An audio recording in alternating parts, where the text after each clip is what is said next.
လောက်ခဲ့သမျှအရာအလုံးကမတိမျိုးလောကအတွက်ပဲလေငါတို့သာမိစ္ဆာလောကရဲ့မူလစွမ်းရည်တွေကိုမလူယူခဲ့ရင်ဒီမတိမျိုးလောကကြီးကပြိုလဲသွားတာကြာလာပြီဒါဆိုမင်းကတခြားသူတွေစီကနေလူယူတာကိုအေးအေးဆေးဆေးလုပ်နိုင်ပြီးအပြစ်မဲ့တဲ့သူတွေကိုနာကျင်အောင်လုပ်နိုင်တာပေါ့ဟုတ်လားကြီးမြတ်တဲ့အရာတွေကိုအောင်မြင်ဖို့အတွက်ကိစ္စသေးသေးလေးတွေကိုစိတ်ထဲမထားရဘူးတမိုင်းဆိုတာအောင်နိုင်သူတွေကိုပဲမှတ်မိတာပါမတိမျိုးလောကကြီးသာတည်တတ်နေမယ်ဆိုရင်မိစ္ဆာလောကကြီးပျက်စီးသွားတာကဘာရေးလဲငင်းခုန်နေရတာပြင်းစရာကောင်းလာကြီးလားငါစကားတွေအများကြီးပြောမနေချင်တော့ဘူးကျွန်တော်စကားပြောပြီးတာနဲ့ကျွန်တော်ရဲ့ကြီးမားလာတဲ့ကောင်းကင်စွမ်းအားတွေကိုစူးစီးပြီးသူ့ရဲ့မျက်ခုံးအလဲစီကိုတိုက်ရိုက်ချလိုက်ပါတယ်မင်းကတော့ပြုပြင်လို့မရအောင်ယူသွနေတော့မဲဆိုရင်တော့ငါ့ကိုအပြစ်မတင်နဲ့တော့ကျွန်တော်စကားဆုံးသွားတာနဲ့ကူတစ်ခုလုံးပြင်းထန်စွာတုံ့ရီသွားခဲ့ရတယ်ဂူနရံတွေပေါ်မှာအတိုင်းအဆမရှိတဲ့အင်းစာလုံးတွေထွက်ပေါ်လာပြီးအဲ့ဒီအင်းစာလုံးတွေကတောက်ပတဲ့အလင်းနှန်းတွေနဲ့တူကျွန်တော်တို့ကိုတင်းတင်းကြပ်ကြပ်ပိတ်ဆို့ထားတဲ့ကြီးမားတဲ့လှောင်အင်ကြီးတစ်ခုဖြစ်သွားပါတော့တယ်တစ်ချိန်တည်းမှာပဲအရက်မျက်နှာအားလုံးကနေပြင်းထန်တဲ့ဆုပ်ယူမှုအားတွေထွက်ပေါ်လာပြီးကျွန်တော်ခန္ဓာကိုယ်ထဲကမတိမျိုးစွမ်းအင်တွေကိုအတင်းအကျပ်ဆုပ်ယူပါတော့တယ်ဒါကတော့သူလွန်ခဲ့တဲ့အချိန်ကတည်းကဆင်းထားတဲ့ထောင်ချောက်ပါဘဲသူကကျွန်တော်ကိုအင်းကွက်ရဲ့ဗဟိုချက်အဖြစ်အတင်းအကျပ်တန့်စင်ဖို့ကြံစီထားတာပါရွှန်ချမ်းကအောင်နိုင်သူလိုရေမောလိုက်ရင်မင်းရဲ့ရုံးကန်မှုတွေကအချီးနှီးပါပဲဖူအားဒါကငါနှစ်ပေါင်း1000ပြင်ဆင်ခဲ့တဲ့အင်းကွက်ကြီးပဲမင်းရဲ့ကြင်ကြံခြင်းစွမ်းအားကကောင်းကင်ကိုစန့်ကျင်နိုင်ရင်တော့ဒီနေရာကနေလွတ်မြောက်ဖို့မတွေးနဲ့မတိမျိုးလောကရဲ့အစိပ်ပိုင်းတစ်ခုအဖြစ်ငြိမ်ငြိမ်လေးခံယူလိုက်စမ်းပါကျွန်တော်ခေါင်းမော်ပြီးသူ့ကိုကြည့်လိုက်မိတယ်ကျွန်တော်နှခမ်းတောက်မှာလောင်ပြုံးတစ်ခုပေါ်လာရင်မင်းကငါကောဘာမှပြင်ဆင်မထားဘူးလို့တကယ်ထင်နေတာလားခုပြင်ဘက်ကနေကဘာပြတ်မတက်ပြင်းထန်တဲ့ပောက်ကွဲတန်ကြီးထွက်ပေါ်လာပြီးကောင်းကင်ကိုခွဲမဲ့ပစိန်ကြီးလိုမျိုးမဲမောင်နေတဲ့မိစ္ဆာစွမ်းအင်ဓာတ်တော်တစ်ခုကရွှန်ချမ်းရဲ့အင်းကွက်ကြီးကိုပြင်းထန်စွာရိုက်ခွဲပစ်လိုက်ပါတယ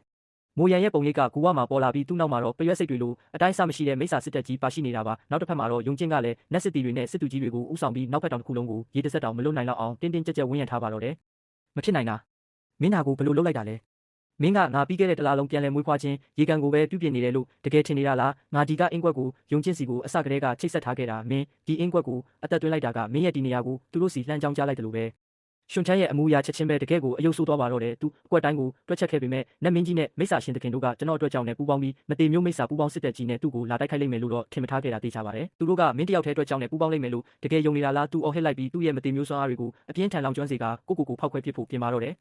မတေမျိုးအရှင်မြတ်တယောက်ရဲ့ကိုဖောက်ခွဲမှုကကင်လုံကိုင်းရဲ့မိုင်မောင်း1000ပတ်လည်မှာရှိတဲ့အရာအလုံးကိုပြအဖြစ်ပြောင်းလဲပြစ်နိုင်တယ်လို့မတေမျိုးလောကရဲ့အရှိဘက်ဒေတာတဝက်လောက်ကိုပါပျက်စီးသွားစေနိုင်ပါတယ်ယုံကျင်းနဲ့မိုးရန်တို့တပြိုင်နက်တည်းလှုပ်ရှားလိုက်ကြပြီးဒီအခြေအနေကိုတားဆီးဖို့ကြိုးစားကြပေမဲ့သူတို့ကစွမ်းအင်တားဆီးကြောင့်နောက်ကိုလွင့်ဆင်သွားခဲ့ရတယ်ကျွန်တော်ယူသွလူနီးပါးဖြစ်နေတဲ့ရွှန်ချမ်းကိုကြည့်ပြီးတပြင်းရှည်ကြီးချလိုက်မိတယ်ကျွန်တော်လက်ကိုမြှောက်လိုက်တဲ့အချိန်မှာပဲရွှန်ချမ်းထပ်ပိုးပြီးတန့်စင်ပြီးအစမတန်ကြီးမားလာတဲ့စွမ်းအားတွေကျွန်တော်ခန္ဓာကိုယ်ထဲကနေပောက်ကွဲထွက်လာပါတော့တယ်ဒါကတော့ကျွန်တော်နှစ်ပေါင်း300လုံးဖုံးကွယ်ထားခဲ့တဲ့တကယ်စွမ်းအားအစစ်အမှန်ပါပဲကျွန်တော်ကြင်ကြံခြင်းလမ်းစဉ်နဲ့ဝင်ခဲ့တာကအိုမင်းနဲ့အရွယ်မှာအေးအေးဆေးဆေးအနားယူဖို့အတွက်ပဲဖြစ်ပြီးကြင်ကြံခြင်းစွမ်းအားတွေကဒီလောက်အထိမြင့်မားတဲ့အထုပ်ထိပ်ကိုရောက်လာလိမ့်မယ်လို့ထင်မထားခဲ့ပါဘူးကျွန်တော်ရဲ့စွမ်းအားကအလွန်မင်းပြင်းထန်လွန်းပြီးဒီကဘာကြီးကတော့မထိမ့်သိမ့်နိုင်တော့အောင်ကြီးမားလွန်းလို့ဒါကျွန်တော်ကအေးချမ်းမှုကိုရှာဖွေဖို့အတွက်ဒါတွေကိုအမြဲတမ်းဖိနှိပ်ထားခဲ့ရတာပါနူးညံ့တဲ့အလင်းဖြူလေးတစ်ခုကျွန်တော်ခန္ဓာကိုယ်ဘေးကနေထွက်ပေါ်လာခဲ့တဲ့အဲ့ဒီအလင်းဖြူထိမိတဲ့နေရာမှန်သမျှရွှန်ချမ်းရဲ့ကိုဖောက်ခွဲမဲ့ပြင်းထန်တဲ့စွမ်းအားတွေအားလုံးငြိမ်သက်သွားပြီးဟင်းလင်းပြင်းနဲ့ပျောက်ကွယ်သွားပါတော့တယ်ရွှန်ချမ်းရဲ့မျက်လုံးတွေကြောက်ရွံ့မှုတွေနဲ့ပြူးကျဲသွားပြီးကျွန်တော်ကိုကြည့်ရင်မင်းစီမှာဒီလောက်ကြောက်မက်ဖွယ်ကောင်းတဲ့စွမ်းအားမျိုးဘယ်လိုလုပ်ရှိနိုင်တာလဲဒါကတော့သူဒီကဘာပေါ်မှာခြံထားခဲ့တဲ့နောက်ဆုံးစကားပါပဲသူ့ရဲ့ခန္ဓာကိုယ်ကပြအဖြစ်ပြောင်းလဲသွားပြီးလုံးဝပျောက်ကွယ်သွားပါတော့တယ်မတိမျိုးလောကကိုဖျက်ဆီးပစ်တော့မဲ့ဘေးဒုက္ခကြီးကတော့ကျွန်တော်ရဲ့လက်တစ်ဖက်စာလှုပ်ရှားမှုလေးနဲ့တင်အလွယ်တကူပြေလည်သွားခဲ့ရပါပြီခုပြင်ဘက်မှာတော့လူတိုင်းစွန့်ပြီးတိတ်ဆိတ်သွားခဲ့ကြရတယ်ယုံကျင်းနဲ့မိုးရန်တို့ကအလင်းဖြူတွေကြားကကျွန်တော်ကိုရှုပ်ထွေးလာတဲ့မျက်လုံးတွေနဲ့စိုက်ကြည့်နေကြတယ်အခုမှပဲသူတို့အမြဲတမ်းမြင်တွေ့ခဲ့ရပါတယ်ဆိုတဲ့ဆရာသခင်ရဲ့စွမ်းအားဆိုတာကျွန်တော်ရဲ့တကယ်စွမ်းအားအစစ်အမှန်ရဲ့တောင်းပုံတပုံတောင်မရှိဘူးဆိုတာကိုနားလည်သွားကြတော့တယ်ကျွန်တော်စွမ်းအားတွေကိုပြန်ရုပ်သိမ်းလိုက်တဲ့အခါဂူထဲမှာအေးချမ်းမှုတွေပြန်လဲဆိုးမိုးသွားပါတော့တယ်ကျွန်တော်သူတို့ကိုကြည့်ပြီးပြုံးလိုက်ရင်ကဲနောက်ဆုံးနှောက်ယှက်မဲ့အရာလဲပြေလည်သွားပြီဆိုတော့အဆင်ပြေသွားပြီပေါ့